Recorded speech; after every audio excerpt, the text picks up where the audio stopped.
Assalamualaikum warahmatullahi wabarakatuh. Perkenalkan, kami mahasiswa Universitas Pendidikan Indonesia Kampus Daerah Tasikmalaya dari kelas 2C PGSD kelompok 7.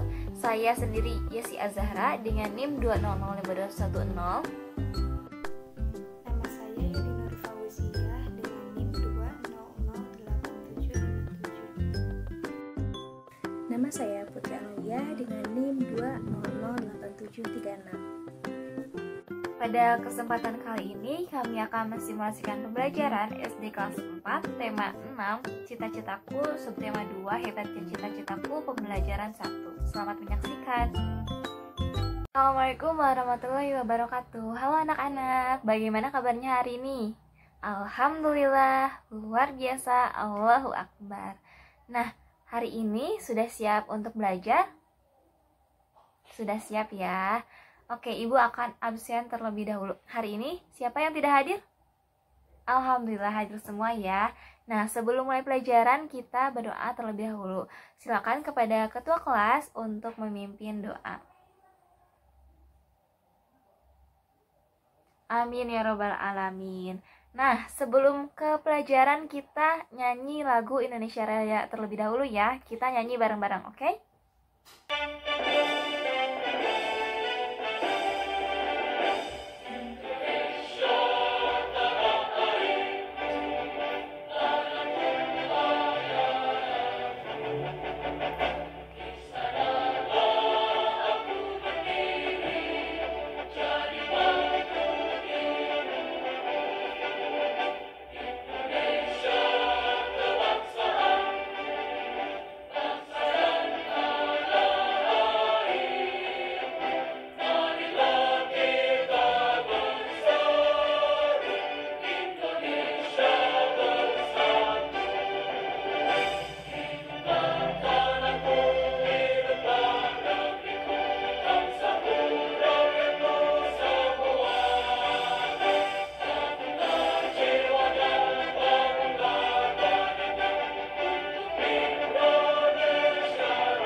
Masih ingat kita kemarin belajar tentang apa? Ya betul, kemarin kita belajar tentang aku dan cita-citaku. Ada di dalamnya ada puisi dan lain sebagainya. Hari ini kita sudah masuk ke subtema 2, yaitu hebatnya cita-citaku, pembelajaran 1. Kita akan belajar tentang daur siklus hidup hewan, belajar tentang puisi dan lain sebagainya.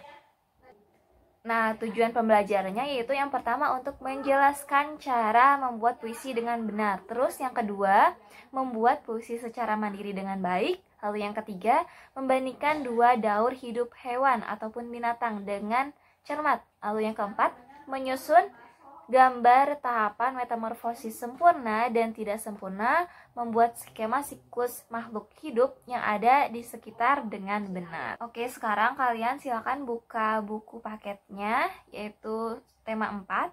Kalian buka halaman 61. Nah, di sana ada gambar ya, bisa kalian lihat. Nah, terus kita baca bareng-bareng teksnya. Setiap orang memiliki cita-cita untuk menjadi apa kelak di kemudian hari. Apapun cita-citamu, pasti kamu berharap menjadi orang yang hebat dan bermanfaat bagi lingkungan. Kalau kalian sudah memperhatikan gambarnya, kalian bisa jawab pertanyaan dari teks tersebut. Nah, yang pertama pertanyaannya itu, sebutkan nama profesi yang terdapat dalam gambar tersebut. Kemudian yang kedua, jelaskan tugas masing-masing profesi tersebut. Terus yang ketiga, adakah salah satu dari profesi itu yang menjadi cita-citamu, alasannya kenapa? Nah, oke, Ibu minta kalian 3 orang untuk maju ke depan menjelaskan jawaban dari pertanyaan yang telah tadi Ibu sampaikan. Oke. kalian bertiga sudah maju ke depan, kita lanjut ke teks yang selanjutnya, yaitu mengenai kisah seorang guru anak berkebutuhan khusus. Kita baca bareng-bareng ya. Seorang wanita muda terpanggil untuk menjadi seorang guru. Bukan sembarang guru, melainkan guru bagi anak-anak berkebutuhan khusus. Semuanya berawal dari kepeduliannya terhadap kurangnya pendidikan yang sesuai bagi anak-anak yang berkebutuhan khusus di Indonesia yang sesuai. Sangita Lahman nama wanita muda itu. Ia adalah seorang dokter yang beralih profesi menjadi seorang guru anak-anak prasekolah. Pada awalnya, ia mengajar anak-anak prasekolah untuk mengisi waktu luangnya. Akan tetapi, lama-kelamaan ia mencintai kegiatannya itu. Baginya, mengajar anak-anak prasekolah membuatnya mengerti tumbuh kembang anak yang akan memengaruhinya saat mereka dewasa kelak. Pada saat mengajar anak-anak prasekolah, ia menemui beberapa siswanya yang berkebutuhan khusus, seperti anak yang menderita autis atau kesulitan belajar lainnya. Anak-anak ini memerlukan cara pengajaran dan bimbingan khusus yang berbeda dengan anak-anak yang tidak berkebutuhan khusus. Ia melihat saat itu tidak banyak sekolah yang tahu bagaimana mengajar anak-anak tersebut. Sangita kemudian memutuskan untuk menimba ilmu dan keterampilan yang membantunya untuk memahami anak-anak tersebut. Dengan demikian, ia dapat menjadi guru yang baik bagi anak-anak tersebut. Nah, setelah membaca teks tersebut, ada beberapa pertanyaan nih. Yang pertama, siapa Sangita Lahman? Lalu pertanyaan yang kedua, mengapa ia ingin menjadi guru? Kemudian yang ketiga, sikap apakah yang ditunjukkan oleh Sangita untuk menjadi guru yang baik? Kemudian yang keempat, menurutmu sikap apakah yang diperlukan untuk menjadi guru yang baik? Nah, kalian jawab pertanyaan tersebut, kemudian kalian tulis di buku masing-masing. Jika sudah, kalian bisa membacanya di depan kelas. Kita lanjut ke puisi. Ini ada puisi yang berjudul Cita-Citaku karya M. Ridwan Hafiz. Ada yang mau membacakannya ke depan? Ya, silakan. Nah, barusan teman kalian sudah membacakan puisi tersebut. Terus ada beberapa pertanyaan. Yang pertama yaitu mengenai apakah judul puisi tersebut. Lalu yang kedua, siapakah yang membuat puisi tersebut. Kemudian yang ketiga, bercerita tentang apakah puisi tersebut. Kemudian yang keempat, apakah yang membedakan puisi tersebut dengan bacaan sebelumnya. Kemudian yang kelima, buatlah sebuah gambar yang dapat mewakili isi puisi tersebut. Nah, kalian bisa menulis jawabannya di buku masing-masing. Kemudian kalian bisa membacakannya jika sudah selesai. Oke, kita sekarang lanjut ke daur hidup hewan. Nah, tahapan pertumbuhan hewan dari kecil sampai dewasa disebut daur hidup hewan. Nah, pada daur hidupnya ada hewan yang mengalami perubahan bentuk, ada juga yang tidak. Hewan yang mengalami perubahan bentuk tumbuh dalam daur hidupnya dikatakan mengalami proses metamorfosis. Nah, jadi proses metamorfosis yaitu perubahan bentuk tubuh dalam daur hidup binatang ataupun hewan. Nah, proses metamorfosis yang terjadi pada hewan terbagi menjadi dua, yaitu metamorfosis sempurna dan metamorfosis tidak sempurna. Hewan yang mengalami metamorfosis sempurna mempunyai bentuk tubuh yang sangat berbeda pada setiap tahap hidupnya. Nah, pada saat telur menetas, bentuk tubuh hewan tidak sama dengan bentuk induknya. Hewan yang mengalami metamorfosis tidak sempurna setelah menetas memiliki bentuk tubuh yang mirip dengan induknya. Kalian mengerti? Alhamdulillah sudah mengerti ya. Nah, yang pertama yaitu ada daur hidup katak. Katak berkembang biak dengan cara bertelur di dalam air. Nah, telur-telur itu akan menetas setelah kurang lebih 10 hari. Telur itu menetas menjadi berudu yang hidup di air. Karenanya berudu memiliki insang, alat pernapasan untuk bernapas di dalam air seperti pada ikan. Nah, 3 minggu kemudian insang pada katak akan tertutup oleh kulitnya. Kemudian tumbuhlah kaki belakang. Pada usia 8 minggu, berudu berkaki berubah menjadi katak yang berekor. Ekor itu kemudian akan memendek dan ia bernapas dengan paru-paru. Setelah pertumbuhan anggota tubuhnya sempurna, katak akan berubah menjadi katak dewasa. Nah, ini ibu punya yang namanya itu pantak, yaitu papan katak. Nah, di sini ada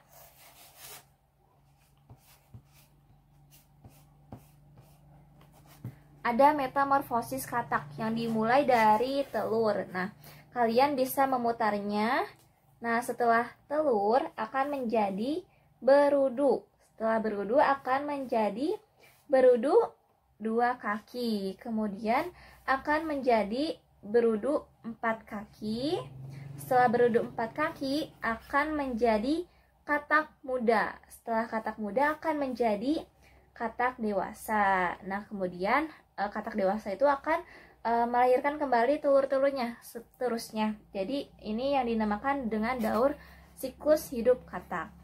Nah, bisa kalian lihat di sini ada telur, kemudian menjadi berudu, kemudian menjadi berudu 2 kaki, kemudian berubah menjadi berudu 4 kaki, kemudian berubah menjadi katak muda, kemudian berubah lagi menjadi katak dewasa, dan seterusnya. Nah, lalu yang kedua ada daur hidup kecoa. Kecoa itu merupakan salah satu serangga yang juga berkembang biak dengan cara bertelur. Setelah beberapa lama, telur kecoa akan berubah menjadi kecoa muda yang disebut dengan nimfa. Nah, bentuk nimfa itu mirip dengan kecoa dewasa, hanya warna kulit yang berbeda. Nimfa beberapa kali mengalami pergantian kulit sampai ia menjadi kecoa. Yang ketiga yaitu ada daur hidup capung. Nah, capung juga merupakan jenis serangga yang berkembang biak dengan cara bertelur. Sama dengan kecoa, ketika telur capung menetas, ia menjadi capung muda yang disebut dengan nimfa. Setelah kurang lebih mengalami pergantian kulit sebanyak 10 kali, capung berubah menjadi capung dewasa. Lalu yang terakhir ada daur hidup nyamuk. Nah, nyamuk juga termasuk jenis serangga yang berkembang biak dengan cara bertelur di permukaan air. Nah, sama dengan katak ya, bertelurnya di permukaan air. Ketika telur menetas, ia berubah menjadi jentik-jentik atau tempayak. Kalian pasti tahu ya jentik-jentik. Nah, tempayak ini akan hidup dan mendapatkan makanannya dari air yang ia tinggali. Nah, setelah cukup umur, tempayak ini akan berubah menjadi pupa. Setelah beberapa waktu, pupa akan berubah menjadi nyamuk muda hingga nyamuk dewasa. Nah, nyamuk muda dan dewasa tidak hidup di air. Ia akan kembali ke air ketika hendak bertelur. Oke, sekarang ibu akan membagikan kalian ke dalam beberapa kelompok. Jadi nanti akan ada tugas, kalian kerjakan bersama-sama dengan kelompoknya.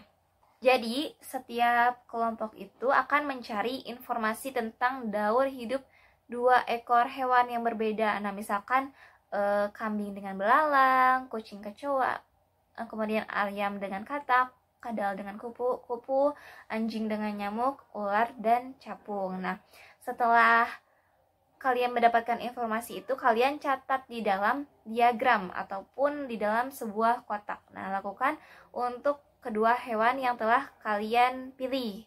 Nah, setelah itu kalian presentasikan di depan kelas, lalu tempelkan hasilnya di dinding kelas. Nah, dengan seperti itu kalian akan memiliki informasi tentang daur hidup berbagai jenis hewan. Sudah selesai semua?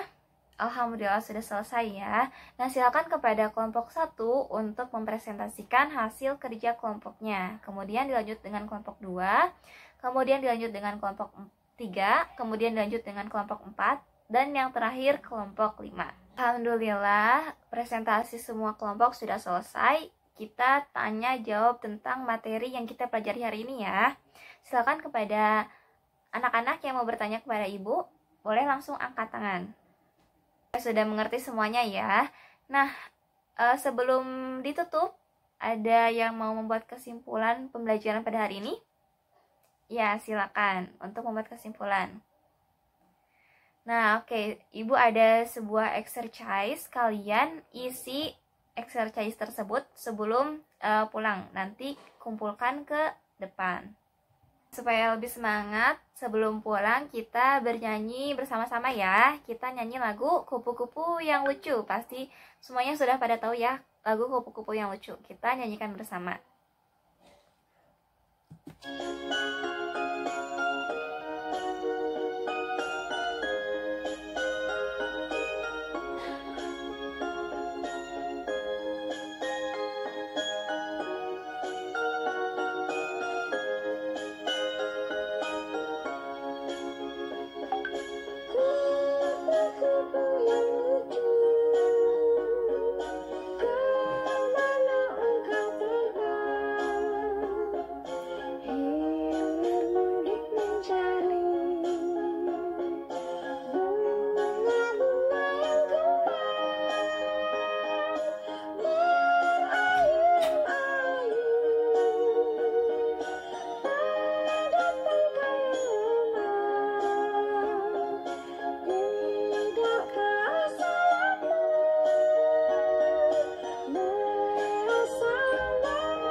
Alhamdulillah pembelajaran hari ini sudah selesai. Ibu akan membagikan PR. Jadi nanti kalian kerjakan PR-nya di rumah.